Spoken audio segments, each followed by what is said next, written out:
আসসালামু আলাইকুম বন্ধুরা, আশা করি সবাই সুস্থ আছেন। বন্ধুরা, ইরানের প্রতিরক্ষা ব্যবস্থা সফলভাবে F-35 যুদ্ধ বিমানকে প্রতিহত করার পর যুক্তরাষ্ট্র এবং ইসরায়েল ইরানের যে মধ্যাঞ্চল রয়েছে সেখানে সরাসরি বিমান হামলার পরিমাণ একবারে কমিয়ে দিয়েছে।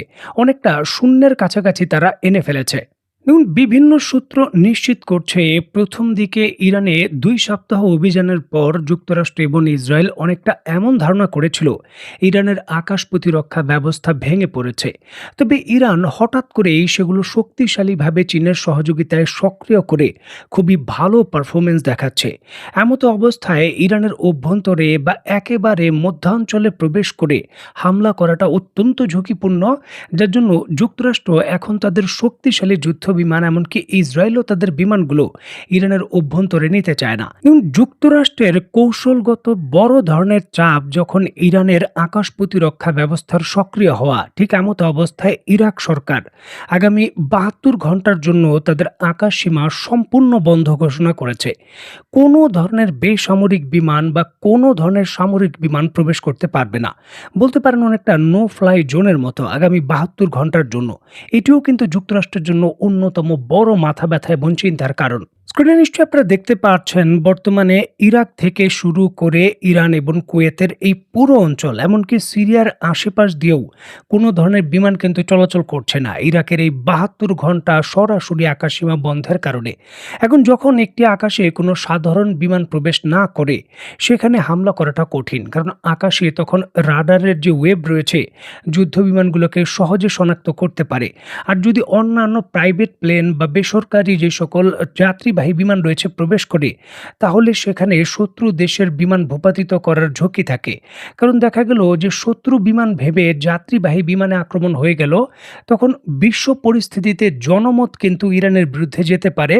প্রচণ্ডভাবে ঝুঁকিও থাকে এই ধরনের মিশন পরিচালনা করার জন্য। সেই হিসাবে বলতেই হবে যে ইরাকের এই সিদ্ধান্ত স্ট্র্যাটেজিকভাবে ইরানকে সুবিধা দেবে আর যুক্তরাষ্ট্রকে আরও ঝুঁকিতে ফেলবে। যে হোক, ইরাকের আকাশ পরিষ্কার, এদিক দিয়ে হামলা করা যাবে না। এখন কিন্তু ওমান এবং সংযুক্ত আরব আমিরাতের যে স্থানটি রয়েছে, এখানে প্রচুর পরিমাণে সাধারণ বিমান চলাচল রয়েছে। এই দিক দিয়ে শত্রু বিমান শনাক্ত করা কঠিন, আর এই জন্যই কিন্তু যুক্তরাষ্ট্র এই দিক দিয়ে ইরানে আক্রমণ করার প্রচেষ্টা করেছে। তবে এই ক্ষেত্রেও তারা সফলতা পায়নি, তারা ব্যর্থ হয়েছে, কারণ ইরান এই দিক দিয়ে হামলার ক্ষেত্রেও বড় সাফল্য পাওয়ার ঘোষণা দিয়েছে।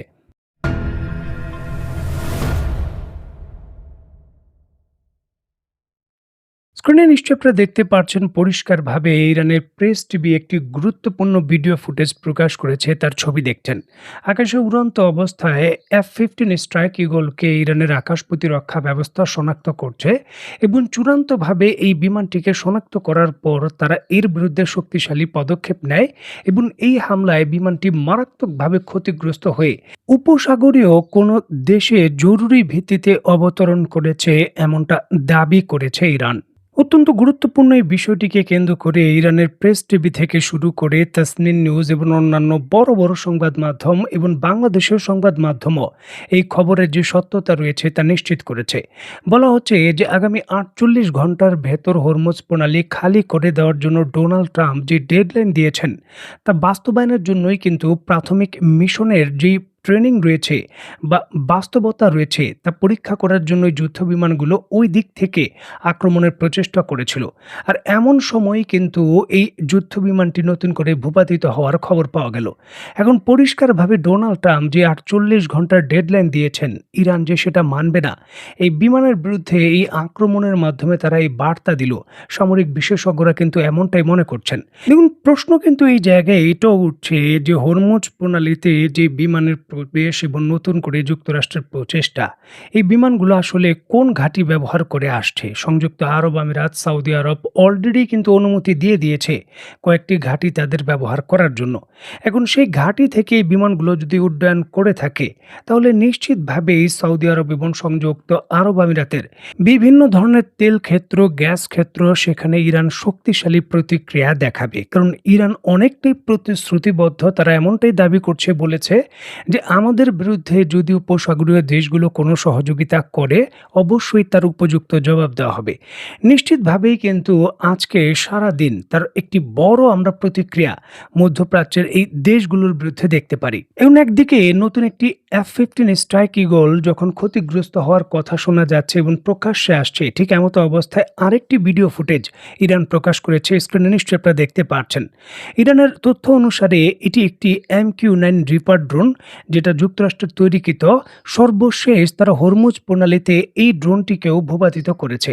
আর এক্ষেত্রে ইরানের তথ্য অনুসারে ইসরায়েল এবং যুক্তরাষ্ট্রের প্রায় 200-র কাছাকাছি এই ধরনের ড্রোন ভূপাতিত হওয়ার তারা দাবি করেছে। এবং যুক্তরাষ্ট্র যদিও এত বড় অ্যামাউন্টের কথাটা স্বীকার করেনি, তবে তারা স্বীকার করেছে কয়েক ডজন ক্ষতিগ্রস্ত হয়েছে। এই অ্যামাউন্টও কিন্তু সহজ কথা নয়, কারণ যুক্তরাষ্ট্রের এই MQ-9 যে রিপার ড্রোন রয়েছে দীর্ঘ সময় ধরে মধ্যপ্রাচ্য এবং আফগানিস্তানের যে যুদ্ধক্ষেত্র রয়েছে তার নেতৃত্ব দিয়েছে এবং সেখানে সে ভালোভাবে বহু বছর মিশন পরিচালনা করেছে। তার বিরুদ্ধে তেমন শক্তিশালী প্রতিরোধ গড়ে ওঠার নজির কিন্তু দেখা যায়নি। তবে বর্তমানে এই ড্রোনগুলো ইরানের বিরুদ্ধে যুদ্ধক্ষেত্রে তেমন কোনো ভালো পারফরমেন্সই দেখাতে পারছে না।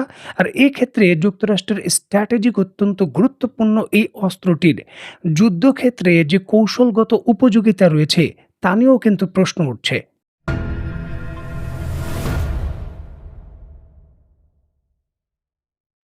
দেখুন, একদিকে যখন হরমুজ প্রণালী দিয়ে ইরানের বিরুদ্ধে পদক্ষেপ নেওয়ার ক্ষেত্রে যুক্তরাষ্ট্রের বড় ক্ষয়ক্ষতির খবর পাওয়া যাচ্ছে, ঠিক এমতো অবস্থায় কাতারের ভেতর অবস্থিত তুরস্কের যে ঘাঁটি রয়েছে সেখান থেকেও কিন্তু বড় ধরনের ঘটনার খবর পাওয়া গেছে। অত্যন্ত গুরুত্বপূর্ণ এই বিষয়টিকে কেন্দ্র করে স্ক্রিনে নিশ্চয়ই আপনারা দেখতে পাচ্ছেন, তুরস্কের আনাদুনো এজেন্সি থেকে শুরু করে অন্যান্য বড় সংবাদ মাধ্যম এই খবরের সত্যতা নিশ্চিত করেছে। কাতারের আর্মির সঙ্গে যৌথভাবে একটি মিশন পরিচালনার সময় এই ঘটনা ঘটে, যেখানে কাতার এবং তুরস্ক এই দুই দেশের অন্তত 7 জন নাগরিক নিহত হয়েছেন এমনটা কিন্তু নিশ্চিত হওয়া যাচ্ছে। কাতারের সংবাদ মাধ্যম আল জাজিরা যেমনটা নিশ্চিত করছে, এই হেলিকপ্টার দুর্ঘটনায় কাতারি সশস্ত্র বাহিনীর পাইলট সহ 4 জন, তুরস্কের সেনা অফিসার 1 জন এবং তুরস্কের বিখ্যাত যে অ্যাসেলসান কোম্পানি রয়েছে, তুর্কি প্রতিরক্ষা কোম্পানি, তার 2 জন টেকনিশিয়ান এই জায়গায় কিন্তু নিহত হওয়ার ঘটনা ঘটেছে। এখন এই হেলিকপ্টারটি কী ধরনের মিশন করতে যাচ্ছিল, যৌথ মিশন, এবং কোথায় তার অবস্থান ছিল সে বিষয় নিয়ে সুনির্দিষ্ট তথ্য কিন্তু এখনো পাওয়া যায়নি, যেখানে ইরানের সম্পৃক্ততা বা এই উত্তেজনার বিষয়গুলোও কিন্তু মাথায় রাখা হচ্ছে। দেখুন, যে হেলিকপ্টারটি এই জায়গায় বিধ্বস্ত হওয়ার ঘটনা সামনে এসেছে সেই হেলিকপ্টারটির মালিকানা ছিল কাতারের, তবে মডেল নাম্বার সম্পর্কে সুনির্দিষ্ট তথ্য পাওয়া যাচ্ছে না। হতে পারে এটি AW139 কিংবা NH90 হতে পারে ইউরোকপ্টার টাইগার বা বেল 412 এই ধরনের মডেলের কিছু হতে পারে, যেহেতু সুনির্দিষ্ট তথ্য তারা দিচ্ছে না। আর এখানেই কিন্তু প্রশ্নটা জাগছে যে তুরস্ক কাতারকে নিয়ে হরমুজ প্রণালীকে পুনরুদ্ধারের জন্য কোনো বড় প্রক্রিয়ায় অংশগ্রহণ করতে চাচ্ছে কিনা, আর তার প্রতিক্রিয়া হিসেবেই কিছু এটা হয়েছে কিনা সেই বিষয়ে সন্দেহ জাগছে। যাই হোক, আরও কিছুটা সময় পরিষ্কার হলে এই বিষয়ে আরও কিছু তথ্য পাওয়া যেতে পারে, তখন ইনশাআল্লাহ আপনাদের আমি জানাতে চেষ্টা করব। সেই পর্যন্ত সবাই ভালো থাকবেন, সুস্থ থাকবেন এবং বাংলাদেশকে ভালোবাসবেন। আল্লাহ হাফেজ।